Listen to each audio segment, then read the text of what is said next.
Welcome to the Low Carb Athlete Podcast, where we focus on discussing topics to help you burn fat, optimize health, and improve performance in life and sports. Transform the whole you from the inside out with the holistic method. Let's dive in. Here's your host, Debbie Potts. Hey, it's Debbie, and I just wanted to share with you a new device I have discovered. It is called BioSense. It helps me figure out if I am burning fat or carbohydrates for fuel. And this allows me to determine, am I needing to eat more carbs, more fat, whatever works for me, matching my fueling with my training and working on nutritional ketosis, but also metabolic flexibility that some days I want to be out of ketosis. So I can use this device without pricking my finger. It's a breath test, and it is super simple. And you do not need to pay any monthly membership fees. So BioSense helps you determine your fat burn and gives you information on how your diet and exercise impact your ability to metabolize fat and how to get into that fat burning state as well as out of it. So some of you might know that we don't need to be in nutritional ketosis 24/7. We want to be in and out of it. So check out BioSense, save with our coupon code LOWCARB20 to get $20 off your purchase. LOWCARB20, head to BioSense, myBiosense.com and learn more how to start testing and not guessing what fuel source you are burning today. Hey everyone, it's Debbie Potts, the host of the Low Carb Athlete Podcast, and I am on a mission to help you understand fueling and training your best as an endurance athlete, and specifically an aging athlete, nearing 50, above 50, and then the female athlete, perimenopausal and postmenopausal. We're all different, so there is not one size fits all, but there's a general template we can start with: how to train for endurance sports, how to fuel for endurance sports, and how to fuel to be burning fat and being able to burn carbohydrates as your backup fuel. So we really want to train to have metabolic flexibility, metabolic efficiency, and make sure we are training the right way. As I know, a lot of people do the same thing over and over again and expect different results. So definition of insanity is doing the same thing over and over again, and you're just not getting what you want out of that. Why don't you stop, pause, reset, and try something different?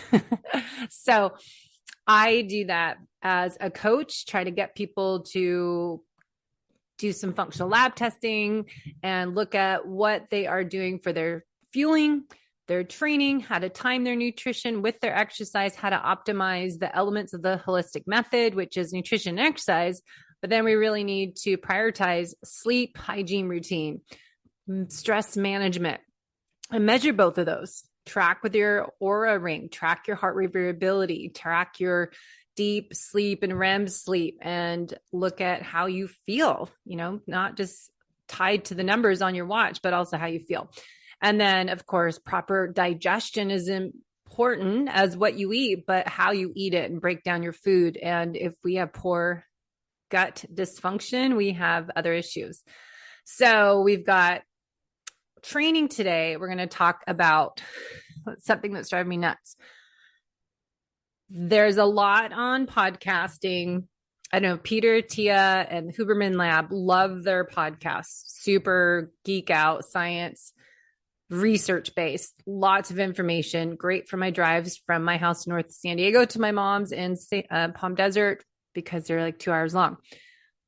What we've talked about for 20 years or more, the MAF method, the Maffetone method, is max aerobic function heart rate. Suddenly everyone's talking about this zone 2 training like it's new. hopefully if you've been with me 10 years, we've had this podcast. We originally had 100 episodes of Fit, Fat, Fast with John Smith way back 10 years ago. And we would talk about this all the time. I've talked to Phil Maffetone a few times. And I actually trained with Sally Edwards, learned heart zone training way back when, 25 years ago, and did heart zone trainings for people and helped with creating programs based in heart rate. Then in 2005, I started doing metabolic testing Carb. 2011, I did Ben Greenfield's Superhuman Coach program. And then his Keon program that we've talked about all this. And the 80-20 training for endurance athletes. I've just gone over the Dr. Dan Plu's Endure IQ program.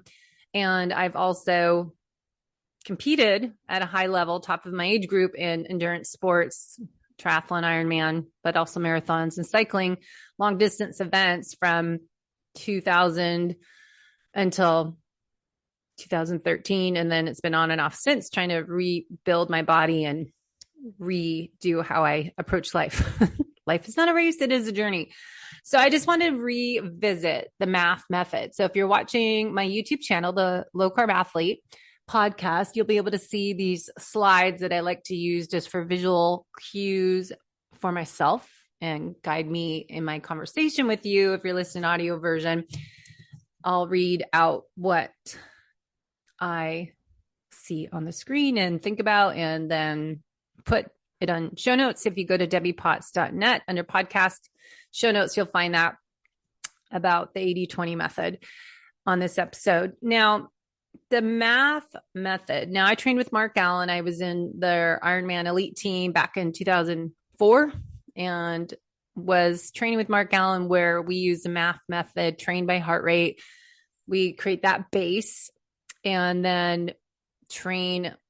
If you did a metabolic testing cart, I would use my heart rate from that, create a bigger base, and then work on speed work, eventually 20% of the time, to improve my speed and performance, and work on continuing to improve that ceiling where my anaerobic threshold was, or where the metabolic crossover point is. So just to review, the math method is 180 minus your age, and it's max aerobic function. Monitoring the heart rate can help individuals personalize their aerobic fitness program and objectively measure progress. Simple and practical measure of metabolic activity, intensity, and stress. Heart rate use is recommended and used by health practitioners, coaches, athletes, and including beginners and those in rehab. Now, max aerobic function heart rate is determined the 180 formula.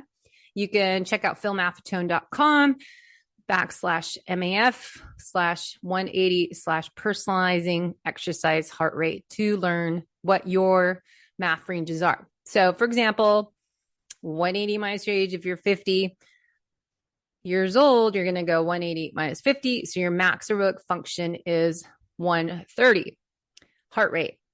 So that's going to be your aerobic threshold, and you can set that on your watch or just pay attention. Example, today I jogged, it wasn't very fast, 120 to 130 heart rate on the beach.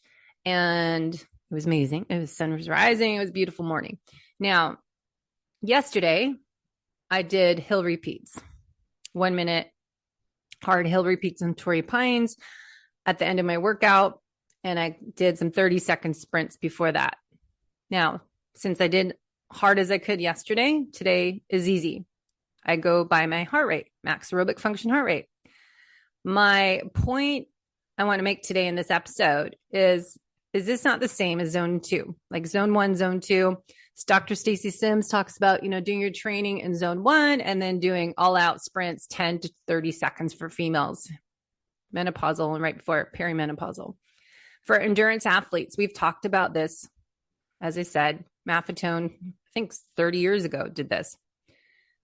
Create that aerobic engine. That's low heart rate training, where we talk about train low, race high. That's with your carb timing, training low carb, and then adding higher carbs on race day. Training low heart rate and maximizing that aerobic engine in that improving that fat metabolism. So aerobic versus anaerobic, and Ben Greenfield's talked about this forever, that we're doing the low or you're going all high. You avoid that black hole. Max aerobic function heart rate is aerobic threshold, your fat max. So Maffetone created this formula years ago, and that's how you can calculate your numbers. If you can find someone near where you live to accurately test you running and biking, because those numbers could be different, to get your ideal max aerobic function heart rate. That'll be more specific for your body at that time where your fitness level is, because it's not going to be your forever. It's going to be, this is where I am right now. So this is off season right now, right? Hopefully some people are doing some fall marathons. If you do triathlons, unless you live in Australia, New Zealand, this is going to be your off season where you should be working on staying low 80% of the time, or maybe 100% of the time if you just got off a busy race season. And then we add in short speed work. So the Goldilocks effect, low intensity training benefits. We want a little bit of everything, not too much of it, not too little, just the right amount for you, which is everything I find is a Goldilocks effect.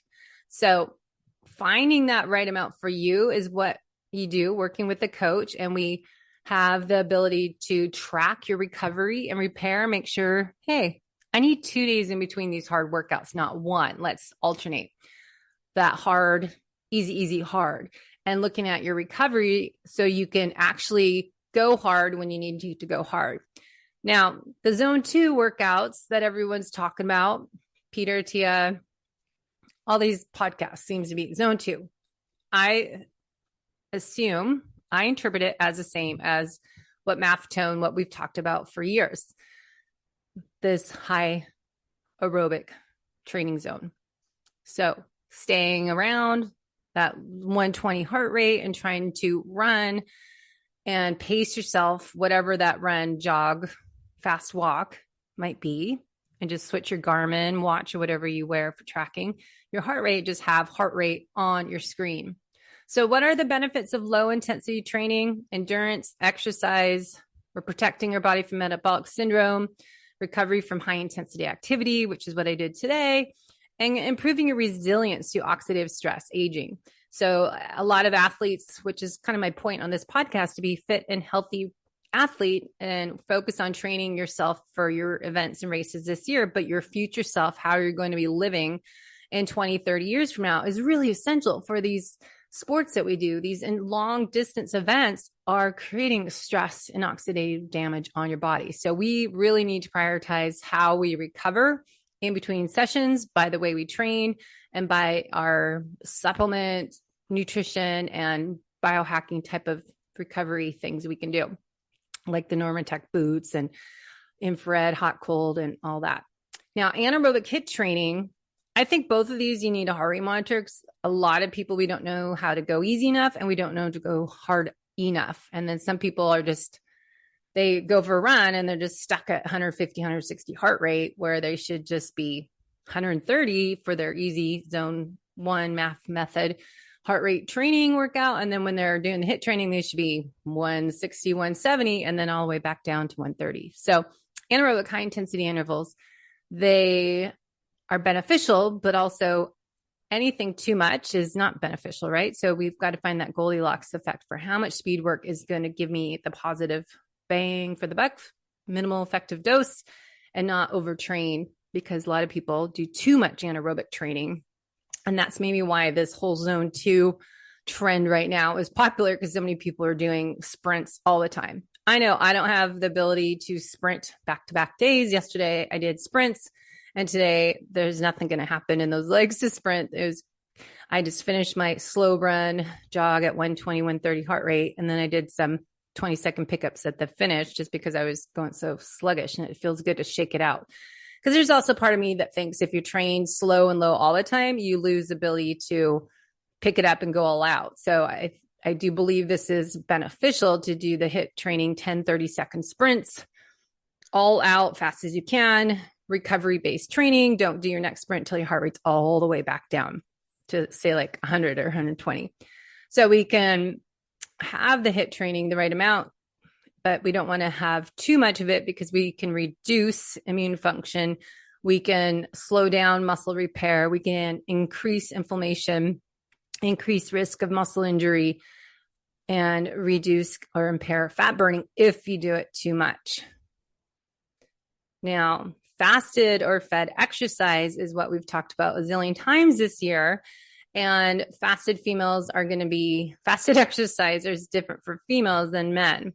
So just to touch on this once again, there's lots of benefits. Ben Greenfield had a great podcast out a few years ago on the benefits of fasted exercise, but know that for women, they're going to benefit more if they have a little bit of calories before their workout versus men do better eating afterwards and can have better fat loss with a fasted workout. Now, for me, I've been experimenting with a little bit calories. Instead of doing my Laird's unsweetened creamer, I've been trying adding in some collagen to get some protein, and the carbs are going to come from they're from coconut sugar in my Laird's sweetened, and it's just like 20 calories. I am still burning fat. I'm just giving myself a little carbs and protein. And what Stacy Sims says is women start burning with carbs and then they shift to burning fat. We're more efficient at burning fat longer distance, probably why we're better at endurance than men. But that's where we want to add a little something. I'm not having to eat a meal. I'm still efficient burning fat. And I've tested with Biosense. I was just testing after my workout this morning. When I got home, I was at 11 on my Biosense. So I was definitely burning fat. I am not needing to be in strict nutritional ketosis. I just want to burn fat and kind of hack my way through menopause. So exercise based on a poster here I'm showing on the slide from Precision Nutrition. When is it ideal for mostly, I think this is based on men, exercise duration, when to do fasted? If they're going shorter than 90 minutes, it depends on your intensity. So if you're staying in that zone 1, zone 2, maffetone type of MAF heart rate, you can do low to moderate. You can do that fasted. Your starting muscle glycogen levels are low to normal because that's what you want to look at if you're doing a morning fasted workout session, which I tend to do. It's what you ate the night before. And for me, I eat early. I go to bed early. Like I'm an 8 p.m. kind of bed person. And so I stop eating. Usually my main meal is around 2 or 3 o'clock, but I'm trying to eat more if I feel like I worked out a lot more that day, or if I went to the gym, I need a little more protein. I'm not being so strict of avoiding anything. So I'm having like bone broth or a protein shake to get my macros in on protein because I'm trying to build muscle, not lose it as I age. So it's really important to, be open to experimenting with your nutrition, with protein timing, with your workouts. So if I had a later meal and had more carbs, like last night I had cabbage, it was coleslaw salad, and I had that in the evening, like at 5 o'clock. So I'm going to be having some carbs that can maybe fill my muscle glycogen up. So if I work out in the morning and do a low intensity workout, my starting muscle glycogen is low to normal. My pre-exercise nutrition can be fasted or 10 to 30 grams of protein, which I added a scoop of collagen. Bub's collagen is my favorite, into my coffee this morning before my workout. And then I had water with element in it, the unsweetened kind. Now, this is going to help my fat oxidation, cell signaling. That's going to be beneficial. Now, if I'm doing a morning workout that's high intensity, so I'm doing more anaerobic, burning carbs, not fat, it's going to be different. So my starting muscle glycogen levels, say morning workout, they're normal. I ate the night before. My pre-exercise nutrition for that is suggested 0 to 75 grams of carbs and or 10 to 30 grams of protein. So I've heard some people say like 20 grams of carbs, and that can be from, what I put in my coffee, this Laird's coffee creamer that's dairy free, and it has coconut sugar in it for the vanilla, or I just like their pumpkin spice was just out, and not being so strict of only using unsweetened. So I'm trying to add in carbs that way in my coffee morning drink. If I'm going to go do a hard morning workout, I'll go to the gym and then do run. If it's a hard run, see if that helps my performance. And you want to nail those intervals and get faster and stronger. So I think a lot of people don't look at, am I getting stronger? Am I getting faster running? Are my splits faster? Is my bike performance better? That's when you need to assess your performance if you are experimenting morning workouts fasted, or if you might benefit, especially as a female, to have a little bit of calories beforehand if they're in a coffee drink and you're still going to burn fat. You don't have to be in nutritional ketosis deep to get these benefits. So that benefit of those intervals, aerobic capacity cell signal, if your workout's longer than 90 minutes, exercise is low, heart rate, that zone 1-2, maffetone style, the starting glycogen is low to normal, that's where you can add in pre-nutrition. 75 grams of carbs is suggested by this program, Precision Nutrition, and 10 to 30 grams of protein. And that goes more with Dr. Stacy Sims' suggestions for female athletes. Dan Plews talks about that 20 grams beforehand with some protein. So you can get that from S Fuels with a slow release carbohydrate. You can try UCAN. You can just have, like, Laird's has a new bar that I've been trying out that has a mushroom adaptogens in it. That's just out in Sprouts this week, actually. And they have 20 grams of carbs and 10 grams of protein and 8 grams of sugar. So that's a good option. And that helps fat oxidation. And then if we're going longer than 90 minutes, and you're doing some intervals in there, like last weekend, I rode to the coast into Torrey Pines Hill, and then you're riding on the 101. There's always pickups through there. So it's high-low heart rate towards the end, second half of my ride. That's when you might want to experiment. And I have not really done this that much, but adding in some carbs and protein before that workout. So if I'm doing a 3-4 hour bike ride or a 2-hour run, I should try to experiment with a carb and protein pre-workout. I like to do Vespa. I've been doing HVMN and Ketone IQ shot and having a Laird's bar. I have not gotten into having a meal unless we bike a little later on a Saturday based on weather and the time of year. I might have a little breakfast and then 2 hours later go for a ride. So that makes a difference. So that's on the slides if you want to check that out. It's from Precision Nutrition. So fasted exercise, just to touch on this once again, exercising in a state of glycogen depletion is what fasted exercise means. It can just involve fasting overnight, 8 to 12 hours, when the liver is empty of glycogen. And that takes only about 300 to 400 calories stored in there. So we begin to tap into muscle glycogen stores. Protein repair mechanisms begin to kick in as growth hormone and testosterone improve.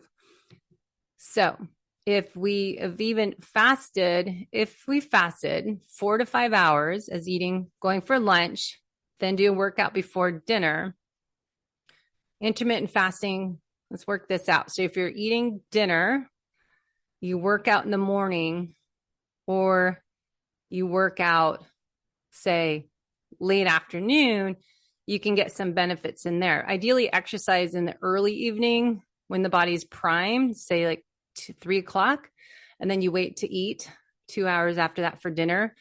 And then the morning workout ideally is your morning, I call it kind of the morning wake up call. So you're getting a sunrise walk, you're going for an easy swim, maybe you're doing a sauna and a cold plunge. But your cortisol is already high. If we look at your Dutch hormone panel test, your cortisol rhythm should be higher in the morning. So your glucose will be up if you test your glucose, because it's called that early dawn effect. But that's normal. Your cortisol should get up and wake you up, and melatonin should go down. So we can see that circadian rhythm improve if we get that early morning walk and get your eyes out, looking out to the sun, get some sun gazing to kickstart your day and reset your circadian rhythm.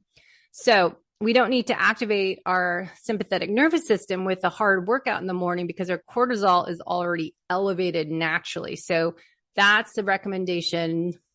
What's based on the recommendation to work out early afternoon when the body is ready to go. And then you wait 2 hours to eat and take advantage of that increase in testosterone and growth hormone from that workout. So what time is the best time to work out is when you can fit it in. And I know I just do better, wake up, go to the gym, lift weights 30 minutes, and then go for a run. Depends on the time of year. Maybe I'll go for a morning bike ride, but now it's dark out in the morning when I want to get up and work out. So it's a little harder. So I have to rearrange my schedule and maybe focus on getting that bike ride at a quick hour lunch workout for the bike, and then swim 3 days a week instead of 4 days a week. So you got to rearrange based on the season. So working out when you can is what's best. Like if I do better in the morning, I like to do something at lunchtime to move because I'm not used to this computer job. And then evening time just to wind down. If you've been working all day, it's great to go for a walk or get outside. So if you can do easy workout in the morning, save your hard workout for 3 to 5 o'clock. And then, wind down, not working out too close to bed is important too. Okay. So do athletes need to fast? Based on Rob Wolf and Keto Gains information, they have some great research. Athletes fasted training works for some, not for others. And females, we should not be fasted.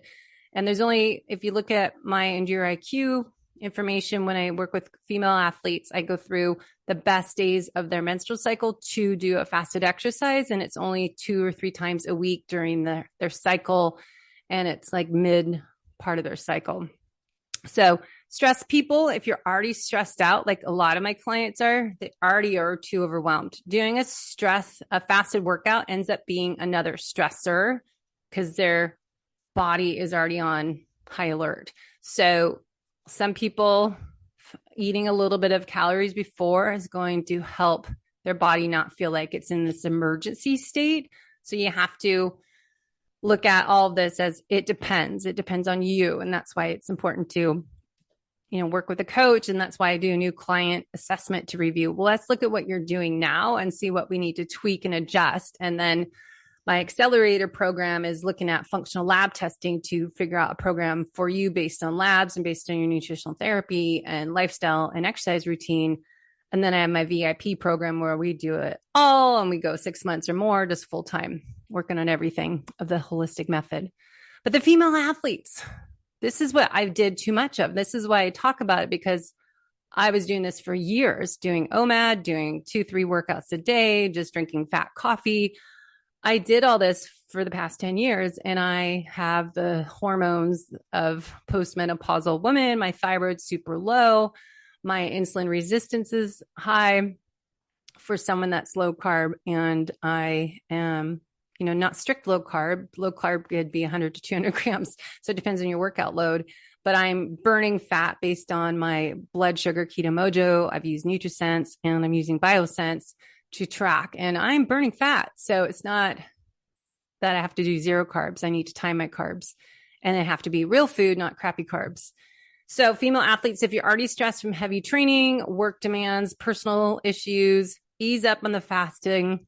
Your body will appreciate, Rob Wolf says. Hormonally, men and women are different, and long fasted periods are not suggested for women. Now, I think this is for female athletes. Dr. Mindy Pelz, she's doing all this fasting circles and fasting challenges every month with men and women, but they're metabolically damaged. Most often, as I interpret it, they're not active athletes as you are. Probably listening to this, you're working out, you're strong, you're doing training for a race. You probably don't need excessive fasting. It doesn't mean you need to eat a huge meal. It just needs like 20 calories in your coffee. So add that collagen from Bubs. They have MCT oil. You can add that, or use Laird's creamer if you're a non-dairy person. It's a great option with mushroom adaptogens. So females can benefit by breaking the fast before training with a protein and fat shake or coffee or tea. You can do it. So we at Keto Gains, they suggest a conservative approach for women as a 12-hour fast, 12-hour eating window, or even up to 16-8, depending on the time of the month. Premenopausal, postmenopausal women can do the 16-8 probably. They just need to make sure they're prioritizing protein and getting their heavy lifting in short intensity sprints. So less fasting, the better. Men can handle 16-8. And then what Ben Greenfield says is to do once a month, a 24-hour fast, dinner to dinner, lunch to lunch. Maybe it's on a Sunday when your rest day, or Monday is my usual rest day, and make sure your exercise that day is your deload day, that you're not in your luteal phase for women, and you're not doing any excessive exercise. You maybe just walking, maybe easy swim, maybe just some weight training, but nothing anaerobic, nothing intense, nothing long. So that's when you can do your cell autophagy. Some people, I've been listening to different podcasts, and that's Megan Ramos was talking about, 36 to 48 hours to do a real cell autophagy. That's when I think you need to match it with really taking a break from your workout schedule, matching it with your hormone cycle for women, and do it for a reason that you have health issues. You need to get rid of dead cells. We can also do that with exercise. So make sure you pay attention to what you're doing and work with a coach to guide you through that. Now, fast exercise guidelines for athletes: men can fast 12 to 16 hours, cycling females 12 to 15 hours. If you're postmenopausal, you can do the 12 to 16 hours. So when to eat or not eat, as I said, if you're a female, eating a smaller workout snack after fasting, non-insulinogenic. So you don't want to spike your glucose up and have insulin be released. So 20 grams of essential amino acids, a little bit of CT oil. As I said, the collagen. So I like Bubs. You can save money with our low carb athlete code. So just plug in Bubs collagen, go to their website. They're in Encinitas. It's actually not too far from me. So fasting 8 to 12 hours is good. Harder workout session you would do ideally later in the day, but if you're doing it in the morning, make sure you're having a good dinner the night before, saving your carbs for that evening meal. And again, those are nature's carbs, not eating crap or McDonald's or something. But get up in the morning. If you're doing a fasted workout, for man, it's okay. Just prioritize your post-workout nutrition, getting that shake or breakfast. Like I just made chaffles and had some salmon that I made yesterday that I had to cook. So I had that salmon today with a couple chaffles. It was pretty good. So chaffles are eggs and shredded cheese made on a little waffle maker. Super good. I haven't made them for a long time. So they tasted amazing.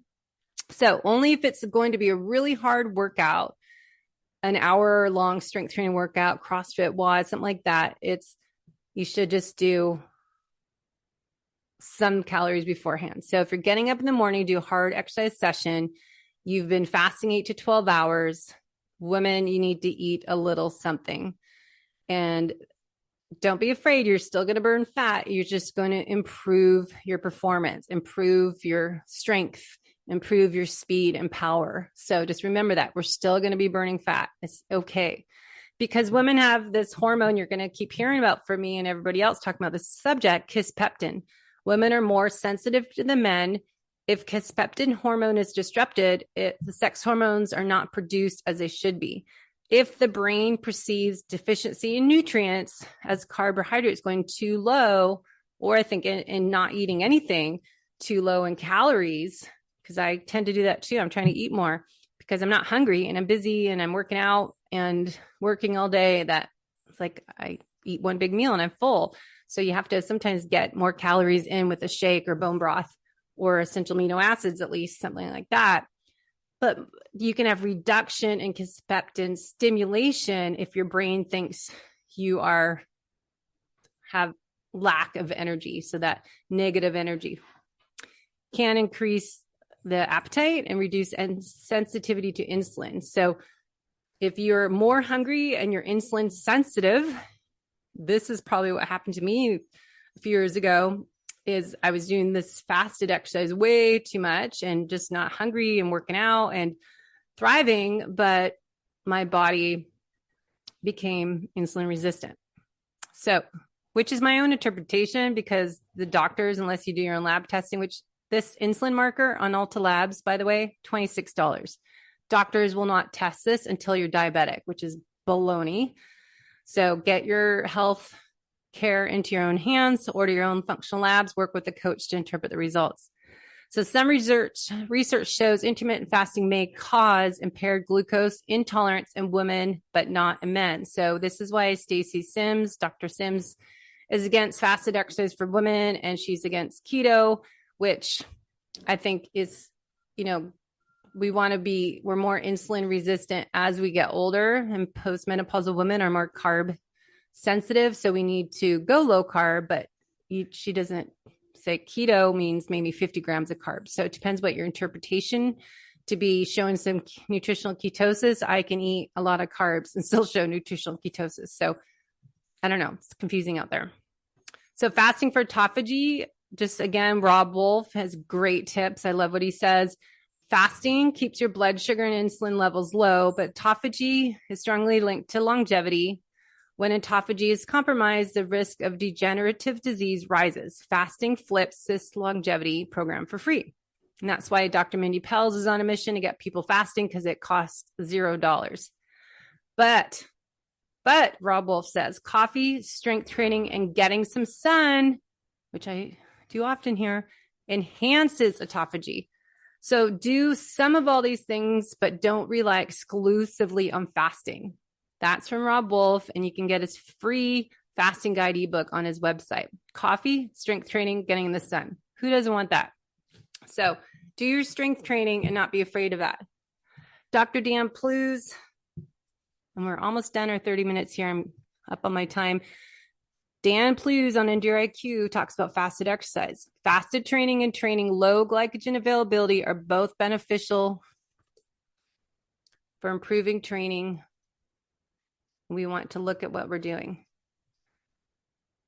So be careful that you are not fasting too much, and that you're listening to your body and you know when you should eat. But I just flipped this slide. I think we need to remember this zone 2 was my point of this conversation. Do your zone 2 training, which we also call max aerobic function. Phil Maffetone taught us years ago about this, and then do our HIIT training. But then the fasted exercise, we want to make sure we're not doing too much of it. Training too much chronic, Dan Plews says, with low energy availability can lead to endocrine disruption. So fasted training and training with low glycogen availability is beneficial to improving training adaptation and fat adaptation. But again, anything too much can cause disruption as low energy availability, and hormone is endocrine disruption. The female athlete triad comes from low energy availability. Male endurance can also experience this. Make sure you have your daily energy deficit is make sure it's not too low.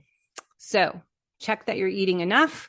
Check that your macros of your protein, you're reaching those goals of ideal body weight, say 150, and that's getting your protein in 150 grams of protein for that example, and you're nailing that throughout the day. So you're getting 30 to 50 grams max at once, spread throughout the day. So that's 3 meals. Maybe you're having essential amino acids, maybe some bone broth, and getting that in to get your macro goal for protein hit, and doing your protein building workouts and getting post-workout, you're getting some protein from something as whey that has a higher amount of leucine to help protein synthesis. Or if you can't do whey, you can try the Equip beef broth protein, which tastes good. It actually sounds disgusting, but it's actually has no flavor to me, and I'm picky. So just make sure you're doing your zone 2, 80% of the time, 20% speed work, making sure you're doing easy workouts in between, focus on getting that strength training in, and hopefully that will help your performance gains and work on this base building in the off season. Training fasted versus fed is a big conversation, and making sure you're recovering from the workouts. I think we tend to get into eating too little, and we have this energy flux, negative energy flux. So we're training in low fasted state, and then we're not eating enough, and we're burning fat, but then we're not repairing and rebuilding. So we're more catabolic versus anabolic. And if you're aging athlete and an aging female athlete pre-post menopausal, we really need to get that protein, because we're fighting that low estrogen and low testosterone. We need to do more heavy lifting, 3 to 6 repetitions, getting say 3 to 5 sets of a couple exercises, and doing that every other day, or lifting 4 days a week. Say it's chest, back, total complex body movements, deadlifts, squats, bench press, stuff like that. Stacy Sims talks about. But lifting weights is anabolic, building muscle. Excessive cardio, catabolic. So I would do less workout on the cardio stuff during the week and do key quality longer sessions on the weekends. Weekdays, minimal effective dose, shorter workouts with sprints at the finish. So zone 2, and then maybe finish with their sprints, lift first, and then do short cardio if you need to do cardio. And then like me, I like to swim at lunchtime. But training a low glycogen state, eating your fat and protein instead of being fasted all the time can make sure you have enough energy on board. So you're not stressing the body, disrupting hormone balance. So make sure you're monitoring your time restricted eating and fasting windows. So make sure you're not overloading the stressors, right? So too much of anything can cause metabolic chaos. So lots more on my website. All these slides are on debbiepotts.net. Go to the free ebooks and hopefully that can help you out. Train low, race high, how we train, how we fuel and perform as a low carb athlete.